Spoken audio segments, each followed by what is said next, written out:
Hello, welcome back to Storytime, dog. Today I'm going to read a small book. I actually found it at Dollar General. It's called Disney Princess the Light Love.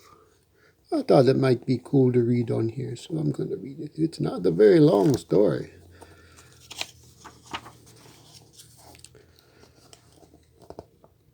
Cinderella and the prince were living happily in the palace. The glass slipper had a special place by the window. Every night the slipper shone in the moonlight. This glass slipper always reminds us that true love will find a way to shine in any darkness, Cinderella often said. Everyone in the kingdom was happy, except for Cinderella's stepmother and stepsisters. Oh, yeah. One day, a circus arrived in the kingdom. My name is Divan, and my circus is the most spectacular in the world. And tonight the show will be free, said Divan. When Cinderella's stepmother saw a circus monkey steal a shiny watch, she thought of a way to finally get rid of Cinderella. Oh boy, bad people thinking about bad stuff. Well, back at the circus, Jacques and Gus followed the clowns backstage. They got an unpleasant surprise. The clowns were not funny. They were very angry. Instead of finding jewels and valuables, Sparkle had collected things that were shiny but worthless. When the show was over, everyone returned happily to their homes. The glass slipper has disappeared, exclaimed Cinderella. It seems that Durvan's circus was not free, said the Grand Duke. Don't worry, I will find the slipper with my magic, said the fairy godmother, but her wand had disappeared too. Oh no, everything's disappeared. That's not good. The fairy godmother without her wand. No magic. Well, soon dawn came, and there was no trace of Durvan and his men. We still have our love. That cannot be stolen, Cinderella told the prince. Oh, that's true. You can't steal true love. Well, later, Cinderella was stunned when her stepmother entered the palace and gave her a hug. I believe that there is a chance to recover the slipper, but I need your help, and you must not tell anyone, said her stepmother. Oh, I don't think she should trust her stepmother. She's not a good person. Well, that night the princess followed the directions that her stepmother had given her. Durvan and his men were waiting there to kidnap her. The stepmother went to the prince to tell him what had happened. He must want a ransom, said the prince. I would pay anything to get Cinderella back. Have you received a note from him? Asked the stepmother, knowing that the note Durvan had given her would never fall into the prince's hands. The stepmother convinced the prince to let her and her daughter stay in the palace in case some news of Cinderella arrived while he was away. Welcome home, girls, said the stepmother. Oh, I don't like her.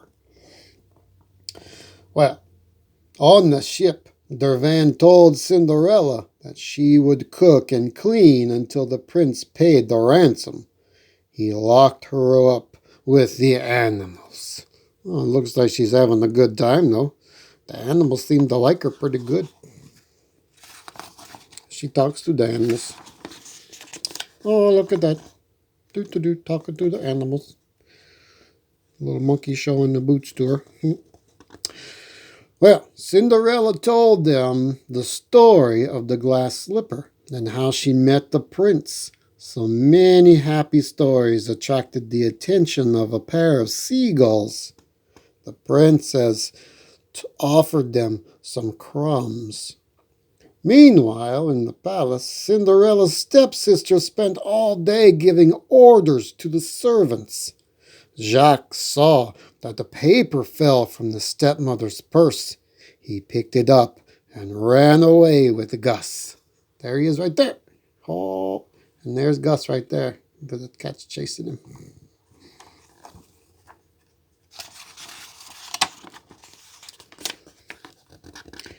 It's the note from the thief. The stepmother knew there was Cinderella was the whole time, said Jack. Well, Gus and Jack went to look for Cinderella at the beach.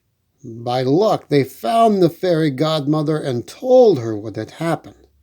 But a pair of seagulls caught the little mice.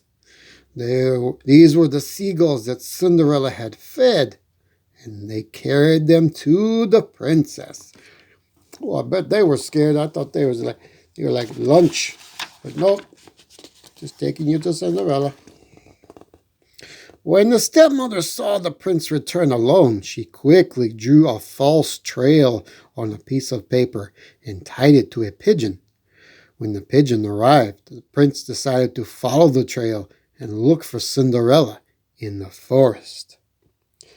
Cinderella was very happy to see Jacques and Gus, but she began to cry when she heard that what her stepmother had done. To cheer her up, Sparkle, Jacques, and Gus got the glass slipper from Durvan's room and brought it to Cinderella. Oh, that's cool. At least you can put on a glass slipper. A ray of moonlight hit the slipper and lit up the room. Of course, true love always finds a way to shine in the darkness, said Cinderella, as she placed it in the window. I know that light, said the prince. It's Cinderella. Durvan was furious when he discovered that Cinderella had sent a signal to the prince. Where is Cinderella? Asked the prince as he fought the pirates. Ooh, I like pirates. Meanwhile, Gus and Jacques found the fairy godmother's wand and asked the seagulls to carry them to her. On the ship, the prince took a rope and swung to Cinderella, taking her in his arms. But Durvan cut the rope. Watch out for those sharp rocks. They are really deadly, Durvan said as they fell. With the wand back in her hands, the fairy godmother conjured a spell to stop Cinderella and the prince in midair and set them safely on the beach. And Cinderella and the prince lived happily ever after again. Oh, I didn't show you. There we go. Oh, look at that. They're like, hey, everybody's happy. Woo! I bet you when they get back home, they're going to kick the stepmother out. It's like, get out of the house, you bad person. Well, that's a pretty nice little book. I like little books like that. Little stories. Little happy endings. It's a nice little story to go to bed. Well, thank you for joining me on Storytime with Dog. And I'll see you later.